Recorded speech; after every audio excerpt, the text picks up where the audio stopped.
اليوم شفت صورة أنا وعم قلب على السوشيال ميديا مكتوب فيها: كلما تعلمت المرأة التعامل مع فواتيرها ومسؤولياتها لوحدها قل إعجابها بالرجال الذين لا يقدمون سوى الكلمات.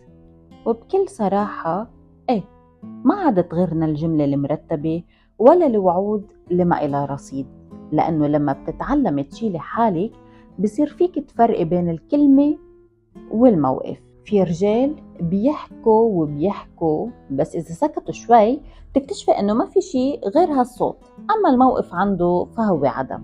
قلت هات لأسأل البنات والشباب شو رأيهم بهالموضوع. في بنت قالت لي: قال بحبك بس ما فيني أدبر حالي لحالي، فالكلمة ما بتطعميني.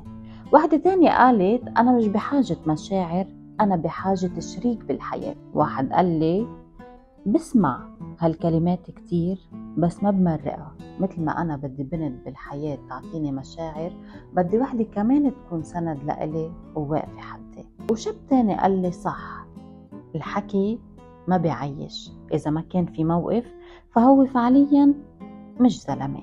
فتش على الشخص يلي بتلاقيه سندك بكل شي وقادر أنت تكون سنده بكل شي.